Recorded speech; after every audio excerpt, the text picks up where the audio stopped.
ada sangkaan macam Wahabi tu. Apa Tuhan kamu? Tuhan aku ialah Tuhan yang ada muka, yang ada tangan, ada kaki. Tapi yang layak dengan dia. Mampu lah tuan-tuan kena. Pasal apa?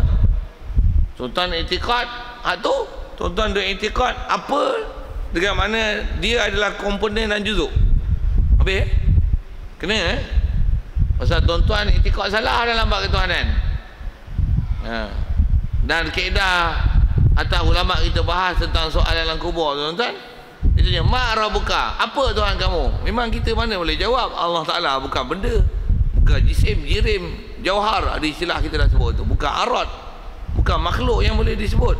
Untuk bila kita tak boleh bagi jawapan, cuma kita bukan tak kenal Allah Taala dari segi apa yang sepatutnya dinafi pada dia, cuma tak boleh nak dihurai. Itu yang kita tak jawab apa soalan dia, bahkan terus iktiraf Allahu Rabbi. Kita akan jawab Allah Tuhan aku. Mana boleh bagi huraian? Allah Ta'ala bukan ada kaifiat dan bukan boleh dihad dan dilingkungkan dengan huraian tertentu. Mana boleh dihurai? Bila tak boleh dihurai, nak buat apa? Tak boleh hurai. Cuma taklah kata aku tak tahu. Tak ada pula. Kalau kata aku tak tahu disebabkan mungkin tak pernah belajar dan tak tahu, jawab tak tahu tu salah akidah. Pasal apa? Pasal dia tak tahu, tapi pada anggapan dan iktikad dia, dia duk menyangka Allah Tuhan ni adalah sesuatu. Apa Tuhan kau? Tak kerti nak hurai lah. Pasal apa? Bahan apa kadang alah kita pun tak tahu nak hurai sebut bahan apa ni. Jadi tak tahulah, tak tahu tu maksudnya dia tak boleh nak nafi yang kata Allah Ta'ala ni bukan baru, dia tak kerti hal tu. Tapi dia masih ada i'tiqad, there is something, Allah Ta'ala is something there, He is something. Tapi dia tak tahu something apa tu. Dia kata aku tak tahu. Mampu yang kena sebut saja apa tak boleh bahasa kasar mampu tu. Maksud apa? Maksudnya hang punya akidah tak selesai lagi. Maksudnya hang tak kenal Tuhan, hang tak kenal Allah Ta'ala apa yang sepatutnya dimurni, ditanzih, ditakdis. Yang kita disebut subhanallah, subhanallah, maha suci Allah, maksudnya bersih Allah Ta'ala daripada perkara tak layak pada dia. Mustahil dia tu berjirim, berjisim, bertempat, dilalui oleh waktu, berpihak, ada di pihak, berjuzuk, beranggota, mengambil manfaat daripada makhluk yang dibuat. Kita tak boleh nak nafi tu. Ni kita dah belajar ni, Allah Ta'ala mukhalafah daripada dia, tak boleh nak nafi tu, tak menyerupai baharu, tak boleh nak nafi. Jadi tak tahu tu pasal bodoh. Kena cah tu esok bagi dah tu bam, kena balun dengan muka lelaki tu. Jadi kita mesti jelas tu. Jelas tak mana? Di atas tak boleh hurai, dan memang kita tahu apa yang tak layak pada Allah Ta'ala. Kita tak akan jawab tak tahu, pasal kita tahu sepatutnya mesti Allah Ta'ala mesti bukan sifat baharu, dan dia bukan istilahnya jirim, jisim, jauhar, bukan berpihak, bukan masa, bukan juzuk, anggota dan sebagainya. Untuk apa? Nak jawab tak boleh. Jawab apa? Jawab dengan nama ialah Tuhan aku Allah. Siap. Soalan ni ialah macam mana kalau kita belajar tafsir tuan, macam mana Nabi Musa pernah datang ke Firaun. Firaun tanya kepada Nabi Musa waktu Nabi Musa dakwah dia masuk Islam. Nabi Musa dakwah Firaun supaya Firaun mengaku Tuhan sebenar ialah Allah. Yang ni pun kalau kita tak belajar tafsir dengan mengikut huraian Arab macam saya sebut huraian ma ni tuan-tuan, kita tak bisa dengar pengajian macam ni. Surah rasanya surah Toha ni, apa bila datang Nabi Musa kepada Firaun, Nabi Musa suruh dia berdakwah, mengaku mengiktiraf Allah Ta'ala lah Tuhan sebenar. Tahu tak Firaun tanya apa kat Nabi Musa?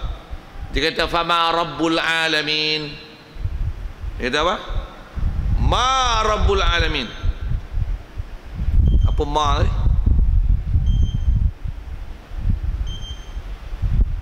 God of the universe, what is it? Bukan cakap putih yang gitu, cakap Melayu ni kok tak tajam fokus soalan ni tu. Apakah Tuhan Rabbul Alamin? Dia tanya apa, what is it? God of the universe, Allah, your God. Semua cakap orang putih lah. Tak adalah Firaun tu cakap orang putih. Firaun tu dia bahasa Dia orang Arab Mesir purba kan. Arab Mesir. Dia orang Mesir purba. Jadi bahasa Qibti. Jadi fama Rabbul Alamin. Kata, what is God of the universe?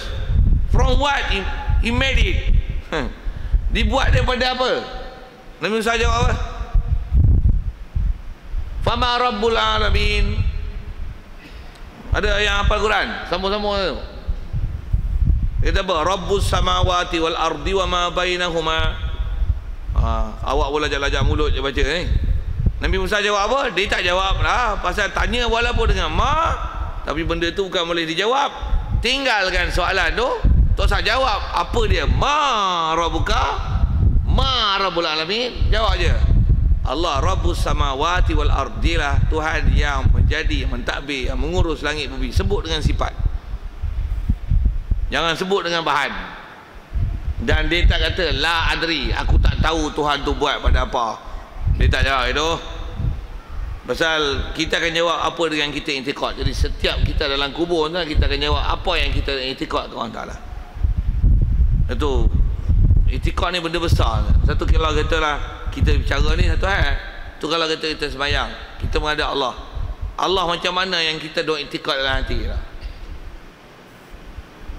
Adapun selama ni tak biasa duk peduli pun apa yang duk i'tiqad dalam hati. Cik aku sembahyang sudahlah. Allahu Akbar. Sedangkan kalau atas kita belajar awal-awal kita pun ada bicara dulu kan, ada Rasulullah Jibril datang kepada Rasulullah bertanya apa dia Islam, apa dia iman, apa dia ihsan. Ihsan tu apa? Anta'budallaha ka'annaka tarah. Engkau sembah Allah Ta'ala seolah-olah kamu lihat akan dia. Perkataanmu seolah-olah kamu lihat. Jangan kata Allah Ta'ala duk cokoh duk depan. Salah tu. Seolah-olah kamu lihat akan dia. Jadi macam mana nak boleh dapat martabat ihsan yang paling tinggi? Kita dapat rasa Allah Ta'ala berada di hadapan. Dan berada tu bukan i'tiqad bertempat, berpihak, subhanallah. Bukan begitu. Macam mana yang sepatutnya dipaham dalam i'tiqad mukhalafah lil hadis, mesti ditakdis, mesti ditanzihkan Allah Ta'ala, mestilah di subhanallah kan, daripada perkara yang tak layak pada dia. Jadi tak dapat tidak, mesti ada hitam putih, black and white. Kita kenal Allah Ta'ala, bersihkan apa tak layak pada dia. Antaranya apa? Mustahil keberadaan dia di pihak, mustahil berjisim tu. Barulah kita Allahu Akbar, kita sebut dengan kita kenal dia, dan kenal tu, kenal menafi apa perkara tak layak pada dia. Itu kita belajar mukhalafah ni. Salah satu benda besar belajar bab akidah mukhalafah lil hadis tu. Kita Allahu Akbar tu mustahil, jisim, muka, tangan, juzuk. Mustahil. Apa tergambar dalam fikiran, apa terlintas, mustahil. Satu tanya dalam kubur esok, ma rabbul alamin? Your God, what is it? Kita mana boleh jawab? Kita tak akan kata la adri, I don't know. No. Kita jawab apa? Allah Rabbul Alamin, Allahu Rabbi.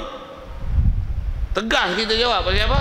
Mana boleh bagi hurai? Bila tak lagi hurai, tetap kita jawab dengan siapa nama dia, ataupun jawab dengan sifat apa yang sepatutnya ada pada dia. Dia Rabbul Alamin, dia Rabbus samawati wal ard. Rabbi Allah. Siap. Saya nak tunjukkan fokus yang kata kita setiap kita kena soal tu, wajib i'tiqad. Ada soal muka nakir dalam kubur, wajib i'tiqad tu.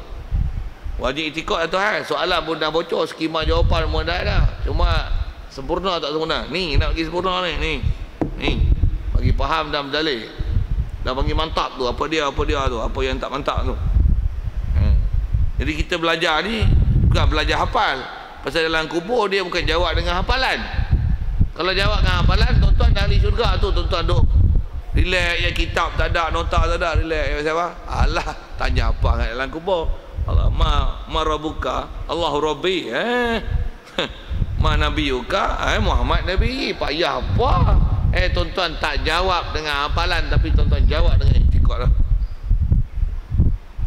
Kalau tuan-tuan kat dunia tuan-tuan hafal Muhammad Nabi, Muhammad adalah Nabi aku, ni lelaki yang diutuskan kat engkau ni, siapa ni? Fama rajulul ladzi bu'itsa ilaik, lelaki yang diutus kat engkau ni siapa ni? Kita jawab esok, Kalau hafal memang boleh hafal lah. Ada lelaki yang hotel kat tu Nabi Muhammad lah, aku beriman dengan dia, aku ikut ajaran dia. Itu hafal mulut tau, hafal mulut. Hidup macam mana, ikut ajaran dia. Ada tak hang pelakir ajaran dia? Yang kita dah belajar takrifan iman dulu. Adakah hang iktiraf tak iktiraf? Kalau iktiraf memang kita akan jawab tu, Muhammad adalah Nabi aku, Quran adalah ikutan aku. Tuhan tak sembahyang siapa? Aku tak sembahyang, tapi aku dah iktiraf Quran adalah ikutan aku. Aku tahu aku salah. Kita akan jawabnya tu. Tapi kalau hang silap, hang pelakir, ni siapa ni?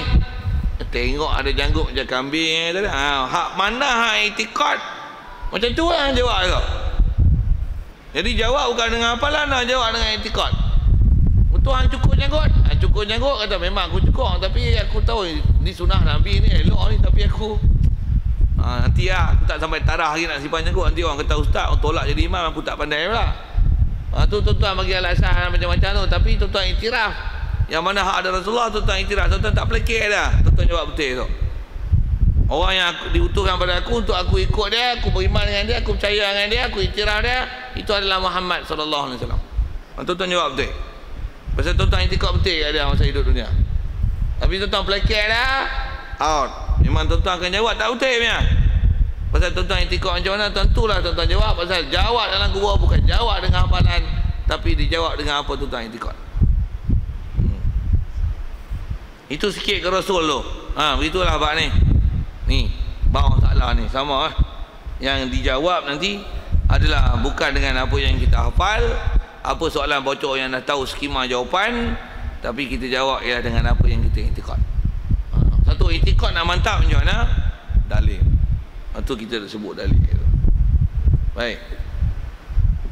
Soalan tu tentu sebelum tengok ke bawah ni, yang ni pun ada benda besar nak bicara, khusus dalam bab mukhalafah. Dan yang ni lah antara duk kelahi dengan apa yang nama ahli sunnah wal jamaah, apa yang nama salafi wahabi tu. Dia nak sebut depan ni ada soal tentang dalil dan bab kubur sikit tadi, fama ma rabbuka tu. Ada soal.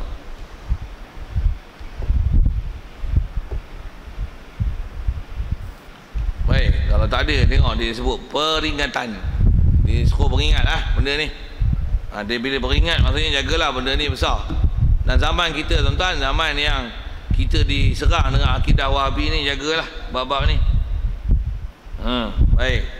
Apa dia? Dia nak sebut peringatan ni. Apabila datang Quran ataupun hadis yang diberi waham. Beri waham tu apa? Beri waham tu bahasa Arab tu waham tu. Waham ni terjemah mudah dia dibu dalam kurungan tu salah sangka. Datang Quran ataupun hadis, yang hadis ataupun Quran tu dia boleh beri faham, beri waham salah sangka. Salah sangka apa? Salah sangka menyerupai Allah Ta'ala akan yang baru. Nak sebut bab tu. Nak bahas tentang, kalau istilah dalam bab ilmu tafsir dipanggil ayat mutasyabihat. Ayat-ayat mutasyabihat ni apa? Ayat yang terjemahan sekali lalu, wording, word by word dia, translate kepada bahasa Malaysia ke bahasa Inggeris ke daripada Arab tu, dia akan membawa prasangka, sangkaan. Saya silap boleh bawa pada i'tiqad seolah-olah Allah ada sama dengan baharu. Kita nak bincang bab tu. Jadi Quran dengan hadis, yang ada ayat Quran dan hadis ataupun hadis yang macam tu, macam mana nak buat? Sedangkan kaedah kita belajar dalam kaedah ahli sunnah wal jamaah, kaedah kitab 20 ni, mukhalafah lil hadis. Dalil kita dah bicara, memang kaedah ni kaedah ahli sunnah wal jamaah. Jadi yang kata orang Ta'ala mesti mukhalafah lil hadis.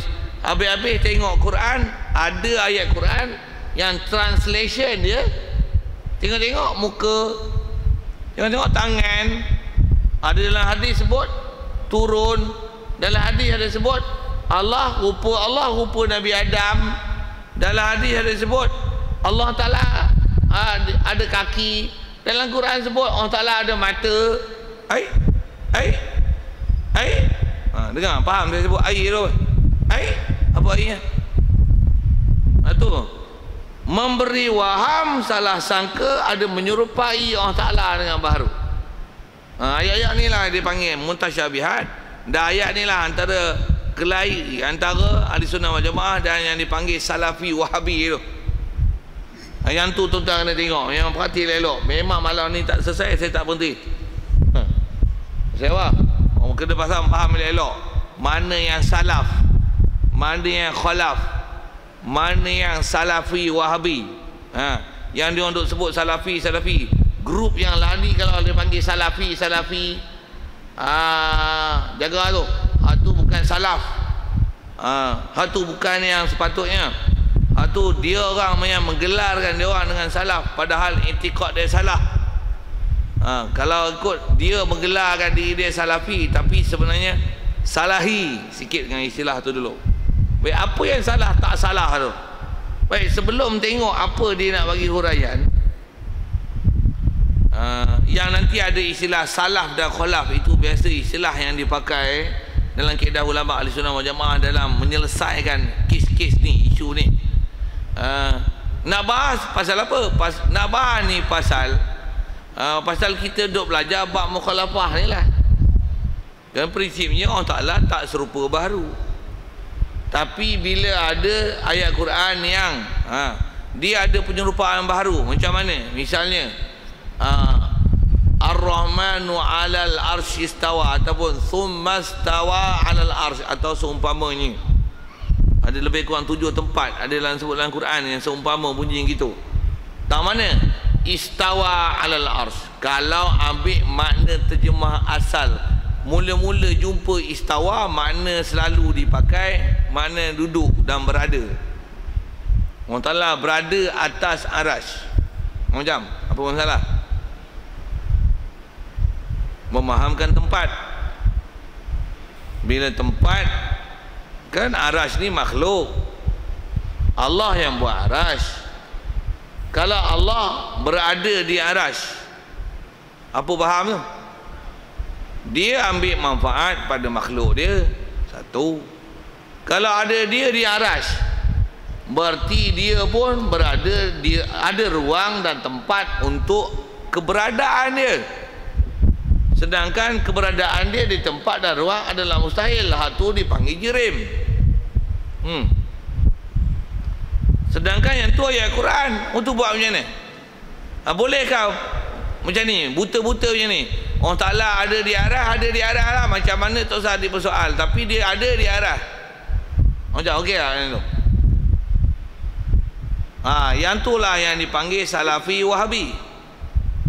Pasal apa jadi wahabi? Ya, pasal dia mengiktikadkan ayat Quran macam mana zahirnya. Kalau yang ni ulama-ulama kita mengistilahkan fahaman ni, dia panggil fahaman zahiriyah. Apa zahiriyah? Zahiriyah adalah golongan orang yang memahamkan Al-Quran yang dia faham hanya berdasarkan apa yang zahir, apa yang terjemah daripada Al-Quran, apa yang ada dia pakai dan ditelan mentah-mentah. Wording asal yang dipakai itu, perkataan yang dipakai itu telan gitu. Maksudnya kalau Allah Ta'ala ada di arah. Kalau kata Allah Ta'ala duduk. Kalau kata wajah, muka. Kalau kata tangan. Kalau 2 tangan pun 2 tangan lah. Usah duduk kelahi lah. Kalau kata mata pun Allah Ta'ala ada mata lah. Kalau kata Allah Ta'ala turun lah. Kalau kata tipu pun Allah Ta'ala tipu lah. Dia akan itikadnya tu. Ada ayat Quran, nasullah fa nasiyahum. Mereka lupa Allah Ta'ala pun lupa mereka. Kalau wording betul-betul, Allah Ta'ala pun sifat lupa lah. Kata dia memang Allah Ta'ala lupa lah. Allah yang kata dia lupa. Tu Wahabi tu. Itulah Wahabi kan. Yang tu yang dinama Wahabi tu. Dan penamaan Wahabi itu pasal apa? Pasal dia zahiriyah. Apa zahiriyah? Kerana ambil faham i'tiqad dalam bab-bab ayat mutasyabihat itu hanya translation lahiriah, zahir, mentah-mentah. Kalau Allah Ta'ala kata dia duduk lah. Kalau kata muka lah. Tangan lah. Kalau kata turun lah. Kalau kata datang lah. Kalau kata lupa, lupalah. Kalau kata tipu pun tipulah. Cuma dia ada lapik belakang sikit, bunyi nampak macam bagus saja. Apa? Tuan-tuan sambung? Yang layak dengan Allah Ta'ala. Muka-muka yang layak. Tapi muka kalau bahasa Arabnya dia kata apa? Allah Ta'ala anna lillahi wajhan haqiqiyan. Itu bahasa Arabnya. Kau tuan-tuan tak faham, dengar ada saya khabar tu. Dia kata Allah Ta'ala ni ada muka hakiki. Faham tak muka hakiki? Apa makna muka hakiki? Muka cuma muka dia tak serupa dengan muka kita. Muka yang layak. Tapi muka tu mana apa muka? Muka tu lah Wahabi. Baik. Saya nak sebut dulu, lagi baca senang faham. Akidah Ahlussunnah wal Jamaah macam tu ke? Tadi belajar apa? Mukhalafah lil hadis. Baik, muka ni apa muka? Muka ialah juzuk dan anggota. Adakah Allah Ta'ala juzuk dan anggota? Kenapa? Juzuk dan anggota ni adalah hal yang ada pada makhluk. Mustahil. Jadi Allah Ta'ala pun ada muka, ada juzuk tak? Dia pun bertangan, dia pun kaki, ada mata. Dia pun duduk tak? Dia pun mengambil manfaat daripada aras yang dia buat. Biar benar. Tu muskil dia. Jadi bercanggah dan tak masuk akal. Tak masuk akal kan?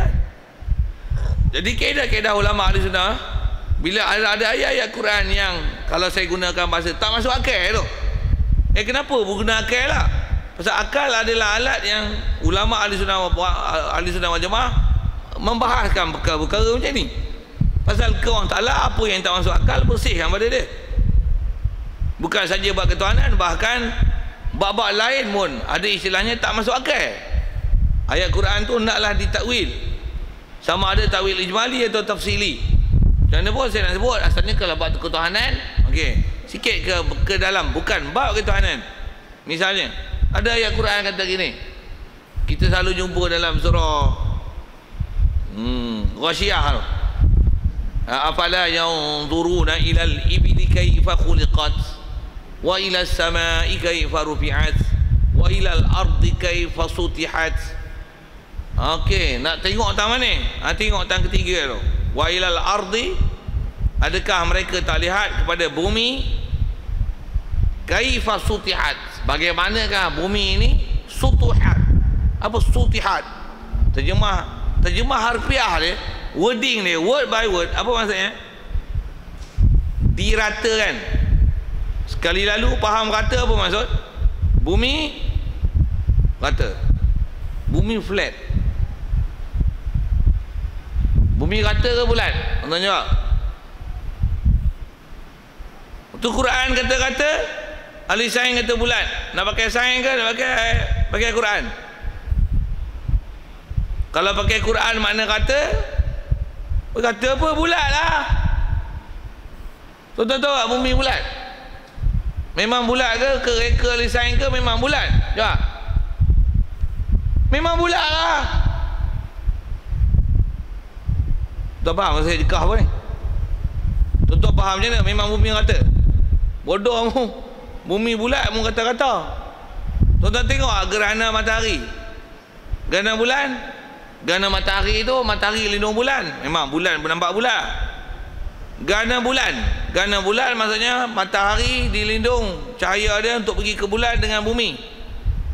Apa objek bumi kat bulan? Jawab. Apa maksudnya? Bumi bulat kan rata. Untuk nak pakai mana? Quran ke nak pakai yang kita duk tengok bumi duk bulat? Ya. Tu nama mustahil. Bila mustahil buat apa? Tak masuk akal. Takkan Quran tak betul? Quran mesti betul. Tu kata-kata. Jangan buat bodoh gini. Quran kata-kata, ratalah. Atas sebab ulama, hang kena tanggung ayat Quran lah. Itulah dipanggil takwil. Mesti kata macam ni. Habis-habis tak kata macam ni. Memang sebut rata, tapi apa masuk rata mesti ada makna dia. Tapi bukan rata maksudnya lepek. Bukan makna lepior, bukan. Mesti ada makna lain. Pasal memang bumi bukan rata, bumi bulat. Untuk sebut rata, terjemah asal rata, tapi bukan makna rata. Bukan makna rata. Mana apa? Mesti ada makna yang layak, yang sesuai, yang tepat. Pasal Quran tak kata betul. Itu prinsip Ahlussunnah wal Jamaah. Itu prinsip Ahlussunnah wal Jamaah. Itu saja saya sebut ke bumi. Saya nak tunjuk kata ayat Quran, dan dia bercanggah dengan benda yang akal. Mana akal pula tu? Tengok dengan mata kepala. Yang ulama istilahkan tengok dengan mata kepala ni dipanggil benda yang mutawatir. Mutawatir apa? Memang kita dah tengok bumi ialah bulat. Tuan-tuan boleh bagi dalil satu, bumi bulat? Boleh? Gambar bumi bulat? Siap. Bayang-bayang di bulan bulat? Bulat. Kalau kata apa akan jadi?